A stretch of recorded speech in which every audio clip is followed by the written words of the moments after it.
வேதம் பக்தனின் கீதம் சுத்தர்கள் போகும் பாதையின் தீபம் உத்தம மார்க்கம் காட்டும்.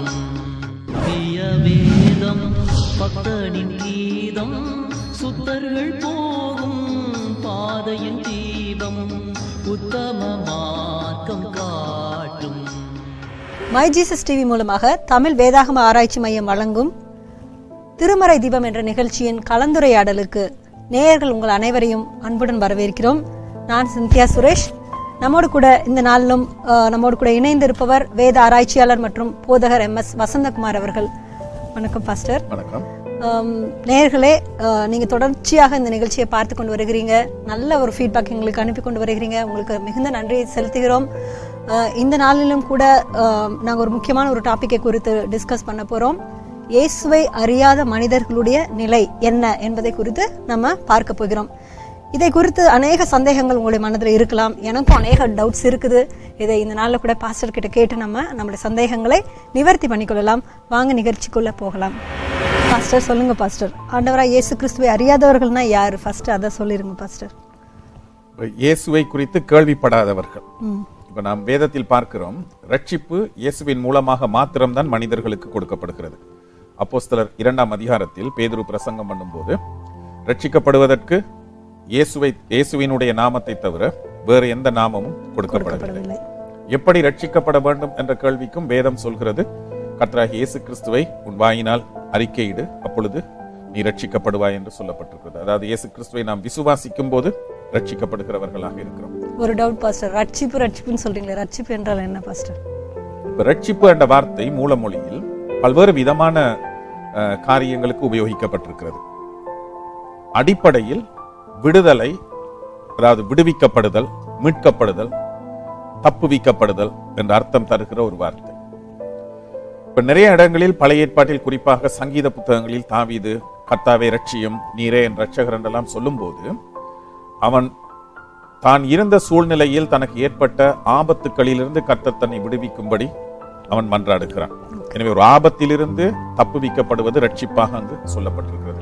இஸ்ரவேல் மக்கள் எகிப்தின் அடிமைத்தனத்திலிருந்து விடுவிக்கப்பட்டதும் ரட்சிப்பு என்றுதான் சொல்லப்பட்டிருக்கிறது. இந்த ரட்சிப்புக்கு நிறைய அர்த்தங்கள் இருக்கிறது. ஏதோ ஒரு பயங்கரமான ஒரு அடிமைத்தனத்திலிருந்து விடுதலை பெறுவது, அடிமைத்தனத்திலிருந்து விடுவிக்கப்படுதல், ஒரு ஆபத்திலிருந்து விடுவிக்கப்படுதல், அதுதான் ரட்சிப்பு. ரட்சிப்பு இது ஆவிக்குரிய பிரகாரமாக நம் ஆத்துமாவோடு தொடர்பு படுத்தப்பட்ட நிலையில் ரட்சிப்பு என்ற வார்த்தை உபயோகிக்கப்படும் போது பாவத்தின் தண்டனையிலிருந்து விடுவிக்கப்படுதல்.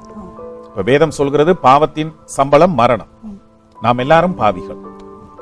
நம்முடைய ஆதி பெற்றோர் ஆதாம் ஏவாள் பாவம் செய்தது நிமித்தமாக நாம் எல்லாரும் ஆதாம் ஏவாளினுடைய பாவ சுபாவத்தை பெற்றவர்களாக இருக்கிறோம். தாயுடைய கற்பத்திலேயே பாவத்தில் கற்பம் தரித்தல் என்று இருக்குது இல்லையா? சங்கீதக்காரன் 51ஆம் சங்கீதத்தில் சொல்கிறான், அதாவது நாம் எல்லாரும் பாவிகள், அதனால் நமக்கு பிறக்கின்ற பிள்ளைகளும் பாவிகளாக இருக்கின்றார்கள். இப்ப எல்லாரும் பாவிகள் என்பதை நாம் சில நேரங்களில் ஒத்துக்கொள்ள தயங்குவோம். நான் நல்லவன், நேர்மையானவன், நீதியானவன், பாவம் இல்லை என்று நாம் சொல்லலாம். ஆனால் இந்த பாவ சுபாவம் எல்லாரிலும் காணப்படுகிறது. இப்ப பிள்ளைகளை நீங்கள் கவனித்து பார்த்தீர்கள் என்று சொன்னால், அந்த பிள்ளைகளுக்கு யாருமே களவெடுப்பதற்கோ, பொய் சொல்வதற்கோ, எரிச்சல் படுவதற்கோ, ஏமாற்றுவதற்கோ கற்றுக் கொடுப்பதில்லை. தானாகவே கற்றுக்கொள்கிறார்கள். அது கற்றுக்கொள்ளல, தானாகவே அவர்களுடைய வாழ்க்கையில் காணப்படுகிறது. மற்ற பாடங்களுக்கு நாங்கள் டியூஷனுக்கு அனுப்புகிறோம், பள்ளிக்கூடத்துக்கு அனுப்புகிறோம், கற்றுக்கொள்கிறார்கள். ஆனால் பிழையான காரியங்கள் தானாகவே அவர்கள் செய்கிறார்கள். இப்ப வேதம் சொல்கிறது, நாங்கள் எல்லாரும் பாவிகள். பாவிகளாக இருக்கிறத நிமித்தமாக தேவனுடைய நீதி சட்டத்தின்படி, நியாயத்தின்படி நம் அனைவருக்கும் கொடுக்கப்பட வேண்டியது மரணம். அந்த மரணத்திலிருந்து நாங்கள் தப்புவிக்கப்பட்டிருக்கிறோம். அதுதான் ரட்சிப்பு. இதுதான் ஆத்தும ரட்சிப்பு. ஆத்தும ரட்சிப்பு. இப்ப இதற்காக தான் இயேசு கிறிஸ்து மனிதனாக இந்த உலகத்திற்கு வந்தார். அதாவது நாம் பெற வேண்டிய தண்டனையை இயேசு கிறிஸ்து நமக்காக பெற்றார். நமக்காக அந்த தண்டனையை பெற்று அந்த தண்டனையிலிருந்து நம்மை அவர் விடுவித்தார். இயேசுவினுடைய சிலுவை பலியை குறித்து சிந்திக்கும் போது இதுதான் நம்முடைய மனக்கண்கள் முன்பாக வர வேண்டிய ஒரு காரியம். நாம் மறிக்க வேண்டிய இடத்துல அவர் நமக்காக தண்டனையிலிருந்து நமக்கு விடுதலை வாங்கி கொடுத்திருக்கிறார். என்றால் தேவனுடைய நீதி சட்டத்தின்படி பாவம் தண்டிக்கப்பட வேண்டும். ஆனாலும் தேவன் நம்மை நேசிக்கிறவராக இருக்கிறார். அவர் நம்மை நேசிக்கும் போது நம்மை தண்டிக்க கூடாது நேசிக்கிறதன் நிமித்தமாக. ஆனாலும் தேவன் நீதியுள்ளவராக இருக்கிறதன் நிமித்தமாக பாவம் கட்டாயம் தண்டிக்கப்பட வேண்டும். தண்டனையை யாராவது பெற்றுக்கொள்ள வேண்டும். எனவே தேவன் என்ன செய்திருக்கிறார்? தாமே மனிதனாக இந்த உலகத்திற்கு வந்து அந்த தண்டனையை தாமே பெற்று நம்மை அந்த தண்டனையிலிருந்து விடுவித்திருக்கிறார். இதுதான் ரட்சிப்பு என்று வேதாகமத்தில் சொல்லப்பட்டிருக்கிறது. ஆனால் சில இடங்களில் சரீர பிரகாரமாக சுகம் கிடைத்ததும் ரட்சிப்பு என்று சொல்லப்பட்டிருக்கிறது. என்றால் வியாதியிலிருந்து விடுதலை. எனவே ஒரு விடுதலை, தப்புவிக்கப்படுதல், காப்பாற்றப்படுதல் என்று பல்வேறு விதமான அர்த்தங்கள் காணப்படுகிறது. வேதம் சொல்கிறது எல்லா மனிதர்களும் பாவிகள். அவர்கள் எந்த மதத்தை சேர்ந்தவர்களாக இருக்கலாம், எந்த இனத்தை சேர்ந்தவர்களாக இருக்கலாம், எல்லாரும் பாவிகள். எனவே எல்லாருக்கும் தேவன் கொடுக்க வேண்டிய தண்டனை மரணம். ஆனால் இயேசு அந்த மரணத்தை தாமே எடுத்துக்கொண்டார். இதனால் எவர்களெல்லாம் இயேசுவை விசுவாசிக்கின்றார்களோ, இயேசுதான் என்னுடைய இரட்சகராக என்னை பாவத்திலிருந்து விடுவிப்பதற்காக இந்த உலகத்திற்கு வந்து பாவம் போக்கும் பலியாக சிலுவையில் மரித்தார் என்பதை விசுவாசிக்கின்றார்களோ அவர்கள் ரட்சிக்கப்படுகிறார்கள். இப்ப கேள்வி என்னன்னு சொன்னா, இந்த விதமான செய்தியை கேள்விப்படாமலேயே மரித்தவர்களினுடைய நிலைமை என்ன? நிறைய பேர் டெய்லி எவ்வளவு ஜாதிக்காரர்கள், எவ்வளவு பாஷ்யக்காரர்கள் ஆண்டவராக இயேசு கிறிஸ்து யார் என்று தெரியாமலே மரித்து போய் கொண்டிருக்கிறார்கள். அவருடைய நிலைமை என்ன என்பதுதான் நம்ம பார்க்க போறோம். இது மிகவும் சிக்கலான ஒரு கேள்வி. இதற்கு பல்வேறு விதமான விளக்கங்களை எல்லாம் கிறிஸ்தவ இறையியலாளர்கள் கொடுத்திருக்கின்றார்கள். ஒவ்வொரு விளக்கத்தையும் நாம் பார்த்தோம் என்று சொன்னால் அவர்கள் தங்களை தாங்களே திருப்திப்படுத்திக் கொள்வதற்காக கொடுக்கப்படுகின்ற விளக்கங்களாக இருக்கின்றன. சில கிறிஸ்தவர்கள் நினைக்கின்றார்கள் தேவன் ஏனைய மதங்களிலும் செயல்படுகிறார் என்று. சமீப காலமாக இந்த விதமான ஒரு கருத்து அதிக பிரபலம் அடைந்து வருகிறது கிறிஸ்தவர்கள் மத்தியில். ஆனால் தேவனுடைய செயல்கள் வேறு மதங்களில் இருக்கின்றன என்று சொல்ல முடியாது. தேவன் எல்லா மக்களையும் நேசிக்கின்றார். அப்படியான இப்படிப்பட்ட சிந்தனைகள் எப்படி பாஸ்டர் அவ்வளவு மேலோங்கி வருகிறது? தேவன் அன்புள்ளவர், இரக்கமுள்ளவர். எனவே இரக்கமுள்ள தேவன் எப்படி மக்களை நரகத்திற்கு அனுப்ப முடியும் என்கின்ற அடிப்படையில் வருகின்ற ஒரு காரியம். அது மாத்திரமல்ல, தேவன் கிறிஸ்தவர்களை மாத்திரம் தான் வழி நடத்துகிறார் என்றல்ல, முழு உலகத்தையும் அவர் பராமரித்து வருகின்றார். ஆண்டவராகிய இயேசு கிறிஸ்து இந்த உலகத்துக்கு வந்தது முழு உலகத்துக்காக தானே. சிலுவையில மரித்தது எல்லா மக்களுக்காகவும் தானே அவர் மரித்தார் இல்லையா? இப்ப இந்த செய்தியை கேள்விப்படாத நிலையில் பலர் இருக்கிறார்கள். இப்ப நாம் கிறிஸ்தவர்கள் இந்த செய்தியை அறிந்தவர்கள் என்ன செய்ய வேண்டும் என்றால், இதை பற்றி நாம் இயேசுவை குறித்து அறியாதவர்களுக்கு நாம் சொல்ல வேண்டும். அது சொல்ல வேண்டியது நம்முடைய கடமையாக இருக்கிறது.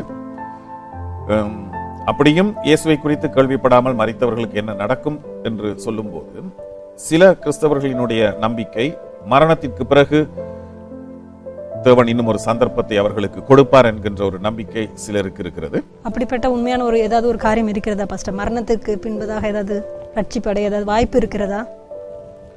இப்ப நாம் வேதத்தில் இதற்கு ஏதாவது ஆதாரம் இருக்கிறதா என்று தான் பார்க்க வேண்டும். இயேசு கிறிஸ்து லாசருவையும் ஐஸ்வர்யவானையும் பற்றி சொன்ன உவமையில் மரணத்திற்கு பிறகு எந்த விதமான சந்தர்ப்பமும் யாருக்கும் கொடுக்கப்படுவதில்லை என்பது தெளிவாக அங்கு சொல்லப்பட்டிருக்கிறது. அங்கு பாதாளத்திற்கு போன அந்த ஐஸ்வர்யவான் அந்த இடத்திலிருந்து லாசரு போன இடத்திற்கு வர விரும்பினாலும் அவனால் பெரிய பிளப்பு ஒன்று உண்டாயிருக்கிறது. அங்கிருந்து இங்கு யாரும் வர முடியாது என்று அவனுக்கு சொல்லப்படுகிறது. எனவே அந்த உவமையை இயேசு சொல்வதற்கு காரணம், மரணத்திற்கு பிறகு ரட்சிக்கப்படுவதற்கு எந்த விதமான சந்தர்ப்பமும் இல்லை. இவ்வளவு ஒரு தெளிவான ஒரு விளக்கம் இருக்கும்போது எப்படி பாஸ்டர் அது அப்படி மரணத்துக்கு பின்பதாக ஒரு நிலை இருக்கிறது என்று மனிதர்கள் நினைக்கிறார்கள்? அவர்கள் அப்படி நினைப்பதற்கு ஏதாவது வேத ஆதாரங்கள் இருக்கின்றதா? வேதாகமத்தில் ஆதாரங்கள் இருக்கின்றன என்று சொல்வதை விட இது மனிதர்களினுடைய கற்பனையினால் உருவாக்கப்பட்ட காரியமாக இருக்கிறது. அவர்கள் அதை வைத்துதான் மரணத்திற்கு பிறகு இன்னொரு சந்தர்ப்பம் கிடைக்கும் என்கின்ற நம்பிக்கை பாரம்பரிய சபைகளில், சில சபைகளில் மரித்ததற்கு பிறகு என்ன ஒரு மனிதனுக்கு நடக்கின்றது என்பதை குறித்த போதனை, அது மாத்திரமல்ல அந்த மரித்த ஆத்மாவுக்காக உலகத்தில் இருக்கின்றவர்கள் என்ன செய்ய வேண்டும் என்றெல்லாம் போதித்து வைத்திருக்கிறார்கள். ஜெபிக்கிறார்கள், உபவாசம் இருக்கிறார்கள், அவர்களுக்கு பிடித்த காரியங்களை படைக்கிறார்கள், இதை போன்ற அநேக காரியங்களை செய்து வருகிறார்கள். இந்த காரியங்களை எல்லாம் செய்வதன் மூலமாக அந்த ஆத்மா எங்கு சென்றதோ அங்கிருந்து விடுபட்டு பரலோகத்துக்கு போய்விடும் என்கின்ற ஒரு நம்பிக்கை அந்த மக்கள் மத்தியில் இருக்கிறது. இது வேதத்திலிருந்து வந்த ஒரு காரியம் அல்ல. அவர்கள் எந்த பிரதேசத்தில் வாழ்கிறார்களோ அந்த பிரதேசத்தில் இருந்த மக்களினுடைய நம்பிக்கையிலிருந்து இந்த விதமான காரியங்கள் கிறிஸ்தவத்திற்குள் வந்திருக்கின்றது. ஆனால் இதற்கு வேதத்தில் எந்த விதமான ஆதாரங்களையும் நாம் பார்ப்பதில்லை. ஆண்டவரை அறியாமலே இப்போ எத்தனையோ பழங்குடி மக்கள், மலை ஜாதி மக்கள் இருக்கிறாங்க. அதாவது காற்று கூட உள்ள போக முடியாத அடர்ந்த காட்டு பகுதிகளில் அவங்க வசிக்கிறாங்க. அப்ப நிறைய மனிதர்கள் போய் சொல்லணும் என்று விரும்பியும், ஆண்டவராய் இயேசு கிறிஸ்துவை பற்றி சொல்ல வேண்டும் என்று விரும்பியும் கூட அந்த அந்த பகுதிகள் உட்பிரவேசிக்க முடியாத அநேக பகுதிகள் காணப்படுகின்றன. அப்படிப்பட்ட பகுதிகளில் வசிக்கக்கூடிய மக்களுடைய நிலைமை, அவங்களுக்கு போய் யாரு சுவிசேஷம் சொல்ல போறது, அவங்களுக்கு ரட்சிப்பு எப்படி உண்டாக போகுது? அவங்களும் டெய்லி மரித்து கொண்டிருக்கிறார்கள். சோ அவர்களுடைய நிலை என்ன பாஸ்டர்? அவர்கள் மாத்திரமல்ல, இப்ப நாம் நம்முடைய நாடுகளை எடுத்துக்கொண்டோம் என்று சொன்னால், 1ஆம் நூற்றாண்டில் தோமா இந்தியாவுக்கு சென்றார் என்பது உண்மை. ஆனாலும் அவர் மூலமாக பரப்பப்பட்ட கிறிஸ்தவம் தொடர்ச்சியாக இருக்கவில்லை. அப்படியே இயேசுவை ஏற்றுக்கொண்டவர்கள் அந்த காலத்தில் இருந்தாலும் ஒரு குறிப்பிட்ட சிறு குழுவினர் மாத்திரம்தான் இருந்தார்கள். பெரும்பாலான பகுதிகளில், குறிப்பாக இலங்கை, இந்தியா போன்ற நாடுகளில் கிறிஸ்துவுக்கு பின் 16ஆம் நூற்றாண்டு வரைக்கும் இயேசு என்கின்ற பெயரையே அறியாதவர்களாகத்தான் பெரும்பாலான மக்கள் அல்ல, எல்லா மக்களுமே அவர்கள் மரித்திருக்கிறார்கள். எனவே இவர்களினுடைய நிலை என்ன என்பதை குறித்த கேள்வி கிறிஸ்தவர்களுக்கு, கிறிஸ்தவ இறையியலாளர்களுக்கு வந்ததன் நிமித்தமாக தான் அவர்கள் ஒவ்வொரு விதமான கருத்துக்களை முன்வைத்திருக்கிறார்கள். ஆனால் வேதத்தில் இதற்கான பதிலை நாம் தெளிவாக நாம் பார்க்கிறோம். இயேசு மூலமாக மாத்திரம்தான் ரட்சிப்பு மக்களுக்கு கொடுக்கப்படுகின்றது. தேவன் எல்லா மனிதர்களையும் ரட்சிக்க சித்தமுள்ளவராக இருக்கின்றார் என்பதையும் நாம் வேதத்தில் பார்க்கின்றோம். அப்படி இருக்கும்போது இயேசுவை குறித்து கேள்விப்படாத நிலையில் ஒரு மனிதன் இருக்கும்போது அவனுக்கு என்ன நடக்கும் என்பதை குறித்து நாம் வேதத்தில் ஆராய்ந்து பார்க்க வேண்டியது அவசியமாக இருக்கிறது. நன்றி பாஸ்டர். நேயர்களே, நம்ம எல்லாருக்கும் பாஸ்டர் அழகாக ரட்சிப்பு என்றால் என்ன என்பதை குறித்து எக்ஸ்பிளைன் பண்ணி கொண்டிருக்கிறாங்க. அந்த ரட்சிப்பு என்ற வார்த்தையுடைய அர்த்தம் என்ன, சரீர ரட்சிப்பு என்றால் என்ன, ஆத்தும ரட்சிப்பு என்றால் என்ன, இயேசு இந்த உலகத்தின் ரட்சகராக வந்தார், உலகத்தில் இருக்கிற எல்லா ஜாதியினருக்கும் ரட்சகராக வந்தார் என்ற காரியத்தை குறித்து அழகாக சொல்லிக் கொண்டு வந்தார். இன்னும் ரட்சிக்கப்படாத, இயேசுவை அறியாத ஜனங்களுடைய நிலைமை என்ன என்பதை சிறிய இடைவேளைக்கு பிறகு பார்க்கலாம்.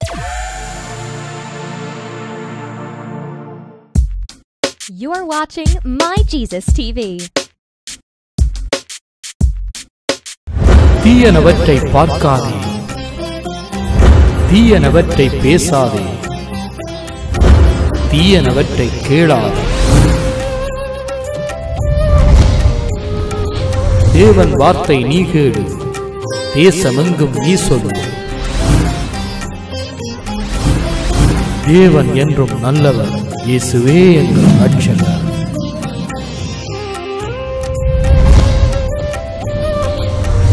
தேவ ராஜ்யத்தின் சுவிசேஷத்தை உலகெங்கும் சொல்லுவோம்.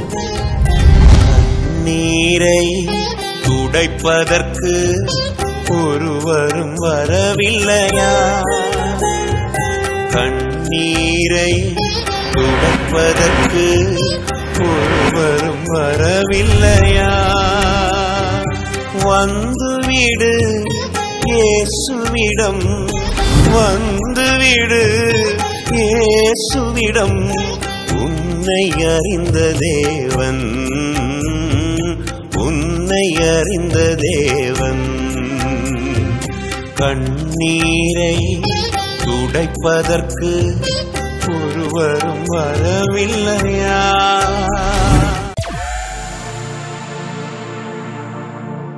நேயர்களே, திருமறை தீபம் நிகழ்ச்சியின் மூலமாக பாஸ்டர் MS வசந்தகுமார் அவர்களுடன் இயேசுவை அறியாத மனிதர்களுடைய நிலை என்ன என்பதை குறித்து நாம் பேசிக்கொண்டு வருகிறோம். இயேசுவே உலக ரட்சகர், ரட்சிப்பு என்றால் என்ன, ஆத்தும ரட்சிப்பு என்றால் என்ன, சரீர ரட்சிப்பு என்றால் என்ன என்பதை குறித்து இடைவெளிக்கு முன்பதாக பாஸ்டர் அழகாக விளங்கப்படுத்தினார். இப்பொழுதும் கூட இயேசுவை அறியாத மனிதர்கள், அதாவது அடர்ந்த காட்டுப்பகுதிகள், பழங்குடி மக்கள் இருக்கிறாங்க, மலைவாழ் ஜனங்கள் இருக்கிறாங்க, காற்று கூட போக முடியாத அப்படிப்பட்ட இடங்களில் வசிக்கக்கூடிய ஜனங்களுக்கு இயேசுவை குறித்து அறிவிக்க யாரும் கிடையாது. அங்க ரட்சிப்பு என்றால் என்ன என்பதை சொல்லிக் கொடுக்க யாருமே கிடையாது. அப்படிப்பட்ட மனிதர்களுடைய நிலைமை என்ன? இன்னும் அநேக தேசங்களில் பார்த்தால் இரும்பு திரை கொண்ட தேசங்கள், அதாவது இயேசு என்ற வார்த்தை கூட உள்ள புக முடியாத அநேக தேசங்கள் இந்த உலகத்துல இருக்கிறது. அப்படிப்பட்ட தேசங்களில் வாழக்கூடிய மனிதர்களுடைய நிலைமை என்ன? இதெல்லாம் ஏன் நம்மளுடைய வீட்டுக்கு பக்கத்திலே வாழக்கூடிய அநேக மனிதர்கள், அவங்க கிட்ட சுவிசேஷம் அறிவிக்க முடியாத நிலைமையில நம்ம இருக்கிறோம். இப்படிப்பட்ட மனிதர்களுடைய நிலைமை என்ன என்பதை குறித்து பாஸ்டர் கிட்ட நம்ம கேட்கலாம். பாஸ்டர், இதை குறித்து வேதம் என்ன பாஸ்டர் நமக்கு சொல்லுகிறது? வேதாகமத்தில் நாம் தெளிவாக பார்க்கிற காரியம், இயேசுவை அறியாத மக்கள் ரட்சிக்கப்படாத நிலையில் இருக்கிறார்கள். அதில் எந்த விதமான சந்தேகமும் இல்லை. ஆனால் கிறிஸ்தவ இறையியலாளர்கள் மத்தியில் உருவாகி இருக்கிற ஒரு கேள்வி என்னவென்று சொன்னால், தேவன் தம்மை குறித்து அறிய முடியாத நிலையில் இருக்கிறவர்களுக்கு தம்மை குறித்து அறிவதற்கு ஒரு சந்தர்ப்பத்தை கொடுக்காமல் அவர்களை நேரடியாக அப்படியே நரகத்திற்கு அனுப்பினால் அவர் நீதியற்றவராக போய்விடுவாரே. இயேசுவின் மூலமாக மட்டும்தான் ரட்சிப்பு என்று சொல்லும் போது அந்த இயேசுவை குறித்து கேள்விப்படுவதற்கு ஒரு சந்தர்ப்பத்தை அவர் கட்டாயம் ஏற்படுத்தி கொடுக்க வேண்டும். ஆனால் அந்த சந்தர்ப்பம் இல்லாமல் அநேகர் மரித்து விடுகின்றார்கள். இப்ப வேதம் எபிரேயர் 9ஆம் அதிகாரம் 27ஆம் வசனத்தில் சொல்லப்பட்டிருக்கிறது, ஒரு தரம் மரிப்பதும் பின்பு நியாய தீர்ப்படைவதும் மனிதனுக்கு நியமிக்கப்பட்டிருக்கிறது.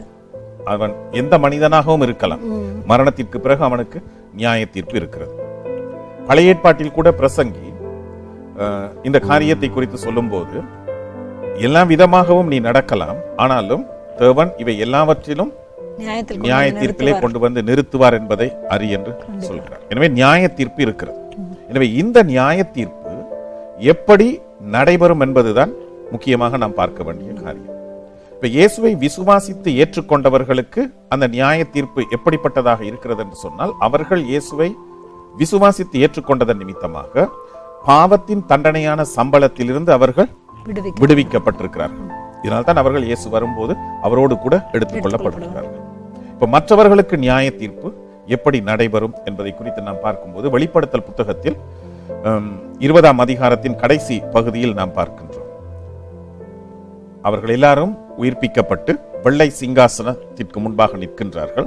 அதற்கு இறையியலில் வெள்ளை சிங்காசன நியாய தீர்ப்பு என்று கொடுக்கப்பட்டிருக்கிறது. வெள்ளை சிங்காசனம் என்றால் என்ன பாஸ்டர்? அந்த சிங்காசனத்துடைய நிறத்தை வைத்து வெள்ளை சிங்காசனம் என்று யோவான் தரிசனத்தில் அதை காணும் போது அங்கு தேவன் வெள்ளை நிறத்தில் அமைந்த சிங்காசனத்தில் வீற்றிருக்கிறார். அது அவருடைய நீதியை குறிப்பதற்காக அங்கு வெண்ணிறத்தில் அந்த சிங்காசனம் காணப்படுகிறது. எனவே அவர்கள் தங்கள் கிரியைகளின், அதாவது தங்கள் கிரியைகளுக்கு தக்கதாக பலன் அடைந்தார்கள் என்று சொல்லப்பட்டிருக்கிறது. இயேசுவை அறியாதவர்கள் அவர்கள் தாங்கள் செய்த கிரியைகளின் அடிப்படையில் நியாயம் தீர்க்கப்படுகிறார்கள். இப்ப இந்த கிரியையினால் ரட்சிப்பு என்ற உபதேசத்தை அந்த பகுதியை ஆதாரமாக வைத்து கிறிஸ்தவத்திற்குள் கொண்டு வரக்கூடாது. நாம் கிருபையினால் ரட்சிக்கப்படுகிறோம். இப்ப கிருபையின் காலத்தில் இருக்கிறோம். கிரியையினால் ரட்சிப்பு கிடையாது, கிருபையினால். இப்ப நமக்கு கிருபை அருளப்பட்டிருக்கிறது. ஆனால் அந்த கிருபை கிடைக்காத நிலையில் இருந்த மக்களுக்கு என்ன நடக்கும் என்பது அங்கு சொல்லப்பட்டிருக்கிறது. இப்ப வேதத்தில் கடவுள் எல்லா மனிதர்களுக்கும் தம்மை குறித்து வெளிப்படுத்தி இருக்கிறார் என்றும் நாம் பார்க்கிறோம். இறையியலில் இதை பொதுவான வெளிப்படுத்தல், ஜெனரல் ரெவலேஷன் என்று சொல்வார்கள். குறிப்பாக ரோமர் 1ஆம் அதிகாரம் 18ஆம் வசனத்திலிருந்து 25ஆம் வசனம் வரைக்கும் வாசிக்கும் போது, தேவனை குறித்து அறியப்படுவது அவர்களுக்கு வெளிப்படுத்தப்பட்டிருக்கிறது, தேவனே அதை அவர்களுக்கு வெளிப்படுத்தினார் என்று சொல்லிவிட்டு, எப்படி இது வெளிப்படுத்தப்பட்டது என்பதை குறித்து பார்க்கும்போது, தேவன் எவைகளையெல்லாம் சிருஷ்டித்தாரோ இந்த இயற்கை உலகத்தின் மூலமாக தான் இருக்கிறேன் என்பதை அவர்களுக்கு வெளிப்படுத்தி இருக்கிறார். ஆகையால் போக்கு சொல்ல இடமில்லை. இது கரெக்ட் பாஸ்டர். இப்ப எல்லாம் நிறைய ஜனங்கள் வந்து பாத்தீங்கன்னா, எனக்கு மேல ஒரு பெரிய சக்தி இருக்குதுன்றத நம்புற, யாரோ ஒரு கடவுள் இருக்கிறாரு அப்படின்றத நம்புறாங்க. ஆனா இயேசுதான் அந்த தேவன் என்பதை ஏற்றுக்கொள்ள மறுக்கிறார்கள், அறியாதவர்களாகவும் இருக்கிறார்கள். இப்ப இந்த உணர்வை குறித்து சொல்லும் போது பிரசங்கி 3ஆம் அதிகாரம் 11ஆம் வசனத்தில் நம்முடைய தமிழ் வேதாகமத்தில் பார்க்கிறோம், உலகத்தை அவர்கள் உள்ளங்களில் வைத்திருக்கிறார் என்று சொல்லப்பட்டிருக்கிறது. ஆனால் அந்த உலகம் என்ற வார்த்தை அந்த இடத்திற்கு பொருத்தமற்ற வார்த்தை. ஆங்கில வேதத்தை வாசித்து பார்த்தீர்கள் என்றால் he has set eternity in their heart என்று இருக்குது. நித்தியத்தை அவர்களுடைய உள்ளங்களில் வைத்திருக்கிறார். அப்ப ஒவ்வொரு மனிதனுடைய உள்ளத்திலும் நித்தியம் இருக்கிறது என்று அங்கு சொல்லப்பட்டிருக்கிறது. அதாவது நித்தியத்தை பற்றிய உணர்வு. நித்தியமானவர் தேவன் மட்டும்தான். எனவே அந்த நித்தியத்தை குறித்து, நித்தியமானவரை குறித்த உணர்வு ஒவ்வொரு மனிதனுக்குள்ளும் இருக்கிறது. அந்த உணர்வு இருக்கிறத நிமித்தமாக தான் மனிதர்கள் என்ன செய்திருக்கிறார்கள், பல்வேறு விதமான மதங்களை உருவாக்கி வைத்திருக்கிறார்கள். இல்லைன்னா அந்த மதங்கள் எல்லாம் உருவாகுவதற்கு எந்த விதமான காரணமும் இல்லை. ஜனங்கள் எதையெல்லாம் பார்த்து பயந்தாங்களோ, இடியை பார்த்து பயந்தாங்க, மின்னலை பார்த்து பயந்தாங்க, மழையை பார்த்து பயந்தாங்க, பெருங்காற்று, புயல், எதெல்லாம் பார்த்து பயந்தாங்களோ அதை எல்லாத்தையும் அவங்க வந்து தெய்வங்களாக உருவாக்கி விட்டாங்க. அப்ப உலகத்தில் இன்றைக்கு இருக்கிற மதங்கள் எல்லாம் ஏன் உருவானது என்று சொன்னால், மனிதனுக்கு இயற்கையாகவே தெய்வத்தை குறித்த ஒரு உணர்வு இருக்கிறது. இதற்கு இன்னொரு காரணம், தேவன் மனிதனை சிருஷ்டித்த போது தம்முடைய சாயலில் சிருஷ்டித்தார். அதாவது தேவனுடைய சில தன்மைகள் மனிதனில் காணப்படுகின்றன. எனவே அந்த சாயல் மனிதனுக்குள் இருக்கிறத நிமித்தமாக தேவனுடைய சில தன்மைகள், மனிதன் பாவம் செய்து ஏதேன் தோட்டத்தை விட்டு துரத்தப்பட்டதற்கு பிறகும் அந்த தெய்வத்தை தேட வேண்டும் என்கின்ற உணர்வு இயற்கையாகவே அவனுக்குள் இருந்தது. இதனால்தான் முதல் பெற்றோரான ஆதாம் ஏவாளினுடைய பிள்ளைகள் காயின் ஆபேல் கர்த்தருக்கு காணிக்கை செலுத்த வருகிறார்கள். அது மாத்திரமல்ல, ஆதியாகமம் 4ஆம் அதிகாரத்தின் அந்த கடைசி வசனத்தை வாசிக்கும் போது அக்காலத்தில் மக்கள் தேவனை தொழுது கொள்ள ஆரம்பித்தார்கள் என்றும் சொல்லப்பட்டிருக்கிறது. எனவே இயற்கையாகவே தெய்வம் இருக்கின்றார் என்கின்ற உணர்வு எல்லா மனிதர்களுக்கும் இருக்கிறது. இப்படி இயற்கையாகவே இருக்குது. ஆனா ஒரு சில கூட்டம் எப்படி பாஸ்டர் தேவனே இல்லை என்று அவ்வளவு ஆணித்தரமான ஒரு வாழ்க்கை வாழ்ந்து கொண்டிருக்கிறாங்க. அவர்கள் என்ன செய்கிறார்கள் என்றால், அந்த உணர்வை அவர்கள் மறுதலிக்கின்ற விதத்தில் அறிவை அதிகமாக உபயோகிக்கிறார்கள். அவங்களுடைய அறிவை கொண்டு கடவுளை வந்து அறிந்து கொள்ள முயற்சி செய்யும் போது இல்ல அந்த மன உணர்வு இருக்கிறது, தெய்வம் ஒருவர் இருக்கிறார் என்கின்ற உணர்வு இருக்கிறது. ஆனால் அவர்கள் அந்த உணர்வுக்கு முக்கியத்துவம் கொடுக்காமல் அறிவுக்கு முக்கியத்துவம் கொடுக்கிறார்கள். இதையும் பவுல் ரோமர் 1ஆம் அதிகாரத்தில் சொல்கிறார். அந்த 18ஆம் வசனத்திலிருந்து வாசிக்கும் போது, தேவனை குறித்து அறியப்படுவது அவர்களுக்கு வெளிப்படுத்தப்பட்டிருக்கிறது என்றெல்லாம் சொல்லிக் கொண்டு போய் தேவன் அதை அவர்களுக்கு வெளிப்படுத்தி இருக்கிறார். அவர்கள் தங்களை ஞானிகள் என்று சொல்லியும் பைத்தியக்காரராகி அழிவில்லாத தேவனுடைய ரூபத்தை அழிவுள்ள மிருகங்கள், பறவைகள், மனுஷர்கள் இவைகளுடைய ரூபங்களுக்கு ஒப்பாக மாற்றினார்கள் என்று அங்கு நாம் வாசிக்கிறோம். அந்த அறிவு இருளடைந்த நிலையில் இருக்கிறது. அங்கு அந்த பகுதியை தொடங்கும் போதே 18ஆம் வசனத்தில் சொல்கிறார், அவர்கள் சத்தியத்தை அநியாயத்தினால் அடக்கி வைத்திருக்கிறார்கள். சத்தியம் எல்லா மனிதர்களுக்குள்ளும் இருக்கிறது, அவங்க அடக்கி வச்சிருக்காங்க. அதுக்கு 2-3 காரணங்கள் என்னது? இயற்கை உலகத்தில் தேவன் தம்மை குறித்து வெளிப்படுத்தி இருக்கிறார். ஒவ்வொரு மனிதனுடைய உள்ளத்திலும் நித்தியத்தை குறித்து, நித்தியமானவரை குறித்த உணர்வு இருக்கிறது. எல்லா மனிதர்களும் தேவனுடைய சாயலில் சிருஷ்டிக்கப்பட்டிருக்கிறார்கள். ஆனால் அந்த உணர்வுக்கு முக்கியத்துவம் கொடுக்காமல், அந்த தெய்வம் ஒருவர் இருக்கிறார், தங்களை சிருஷ்டித்த ஒரு தெய்வம் இருக்கிறார், இந்த உலகம் தானாக வந்ததல்ல, அது ஒருவரால் சிருஷ்டிக்கப்பட்டது என்கின்ற அந்த விதமான உணர்வுகள் எல்லாவற்றையும் தங்களுடைய அறிவினால் அடக்கி வைத்து அவர்கள் என்ன செய்து விட்டார்கள்? சிலர் பல்வேறு விதமான தத்துவ உபதேசங்களை கொண்டு வந்து விட்டார்கள். மற்றவர்கள் தங்களுடைய கிரியைகளின் சிந்தனைகளின்படி பல்வேறு விதமான விக்கிரகங்களை, தெய்வங்களை உருவாக்கி அவற்றை வழிபட தொடங்கிவிட்டார்கள். இப்ப ஒவ்வொரு மனிதனும் யோசித்து பார்க்க வேண்டும். ஒரு சிலையை அவன் தான் செய்கிறான். அந்த சிலையை அவன் செய்து முடித்ததற்கு பிறகு நீதான் என் தெய்வம் என்று அந்த சிலைக்கு முன்பாக அவன் பணிந்து விழும்போது அவனுடைய செயல் ஒரு அர்த்தமற்ற செயல் என்பதை அவன் உணர்ந்து கொள்ளாத நிலையில் இருக்கிறான். அவன் தான் அந்த சிலையை செய்கிறான். யதார்த்தமாக இது அவனால் உருவாக்கப்பட்ட அவனை உருவாக்கிய தெய்வம் அல்ல. எனவே இந்த விக்கிரக வழிபாட்டில் ஈடுபடுகிறவர்கள் அறிவீனமான நிலையில் இருக்கிறார்கள். அதைத்தான் பவுல் அங்கு தெளிவாக சுட்டி காட்டுகிறார். ஒவ்வொரு மனிதனும் சிந்தித்து பார்க்க வேண்டும், தான் வழிபடுகின்ற இந்த சிலை உண்மையிலேயே தன்னை சிருஷ்டித்து தன்னை வழிநடத்தி பராமரித்துக் கொண்டு வருகிற தெய்வமா என்பதை சிந்தித்து பார்க்க வேண்டியது அவசியம். இது மனிதனாகவே செய்து ஒரு இடத்திலிருந்து மனிதனை இன்னொரு இடத்திற்கு கொண்டு போய் வைக்க வேண்டிய ஒரு சிலையாக இருக்கிறது. அது உண்மையான தெய்வம் அல்ல. உண்மையான தெய்வம் மனிதனாக இந்த உலகத்திற்கு வந்து இயேசு என்ற பெயரில் தம்மை மக்களுக்கு வெளிப்படுத்தினார். இப்ப இந்த பொதுவான வெளிப்படுத்தல், அதாவது தேவன் ஒருவர் இருக்கின்றார் என்கின்ற உணர்வு எல்லா மக்களுக்கும் இருக்கிறது. இப்ப பெரும்பாலான மனிதர்கள் என்ன செய்தார்கள்? தங்களுடைய அறிவை உபயோகித்து ஒன்று தத்துவங்களின் பக்கமாக போனார்கள், தத்துவங்களை உருவாக்கினார்கள். மற்றவர்கள் விக்கிரகங்களை உருவாக்கினார்கள். பொதுவாக கிரேக்கர்கள் அந்த தத்துவங்களுக்கு பின்னாக அதிகமாக போனார்கள். ஆனால் சிலர் என்ன செய்தார்கள் என்றால், அந்த சிருஷ்டி தெய்வத்தை தேடுகிறவர்களாக இருந்தார்கள். அந்த விதமாக தேடியவர்களுக்கு தேவன் அற்புதமான விதத்தில் தம்மை வெளிப்படுத்தி இருக்கிறார். இதற்கு நிறைய ஆதாரங்கள் இருக்கிறது. இப்ப வேதத்திலிருந்தே நாம் ஒரு உதாரணத்தை எடுப்போம் என்று சொன்னால், அப்போஸ்தலர் 10ஆம் அதிகாரத்தில் கொர்நேலியு என்கின்ற ஒரு மனிதனை குறித்து நாம் வாசிக்கிறோம். அவன் யூதன் அல்ல, யூத மார்க்கத்தை அறிந்திருந்த ஒருவன் அல்ல, அவன் ஒரு ரோமன். ஆனாலும் அவன் தேவனை தொழுது கொள்கிறவனாக இருந்தான்.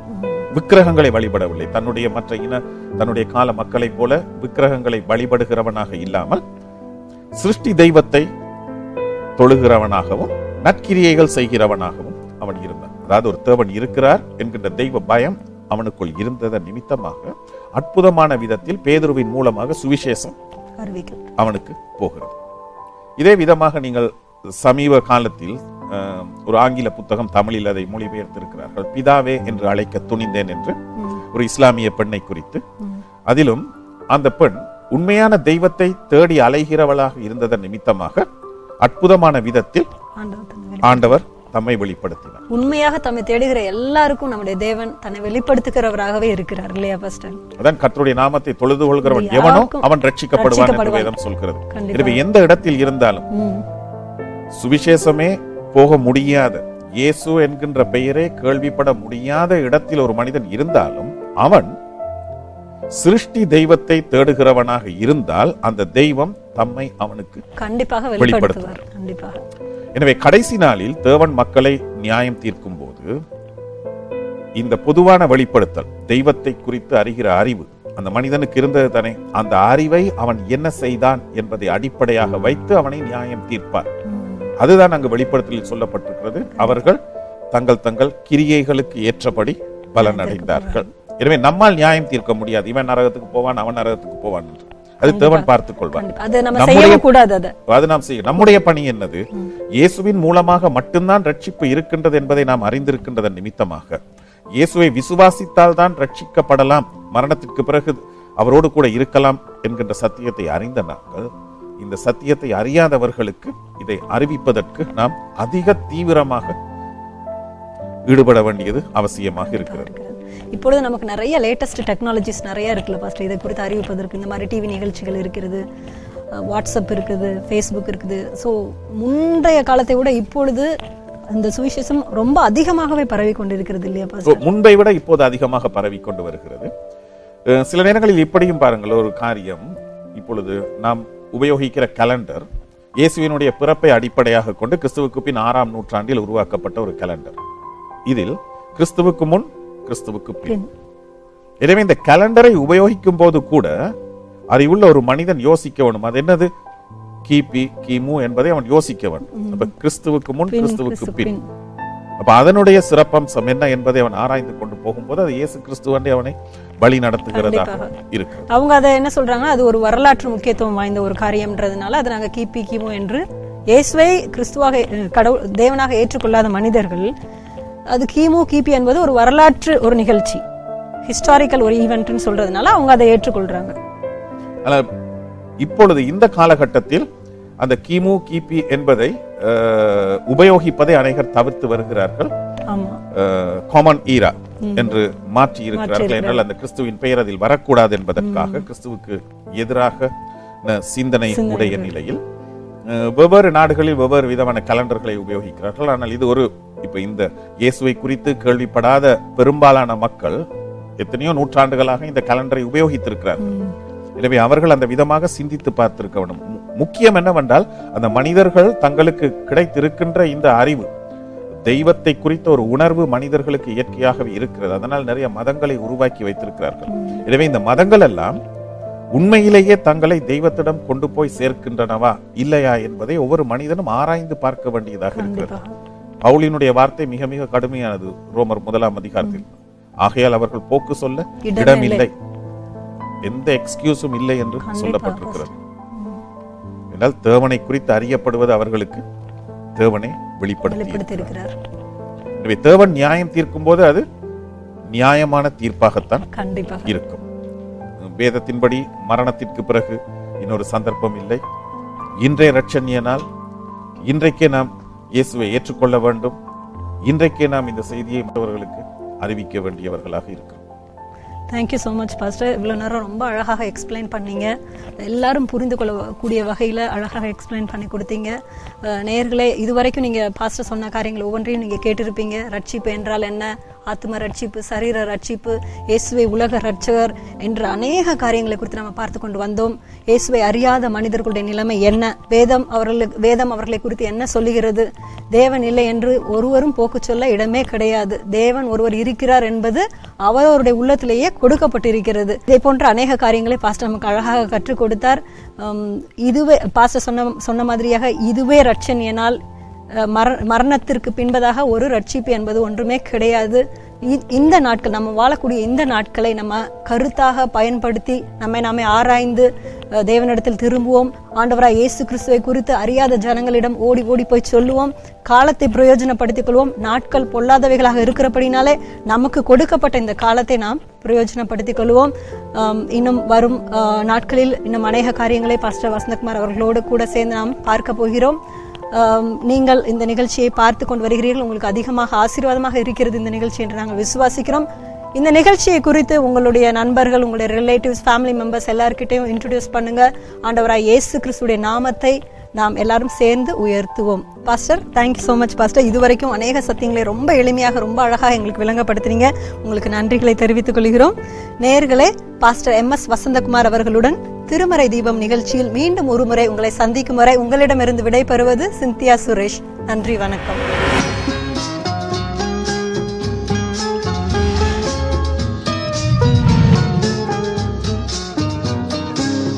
சத்திய வேதம் பக்தனின் கீதம், சுத்தர்கள் போகும் பாதையின் தீபம், உத்தம மார்க்கம்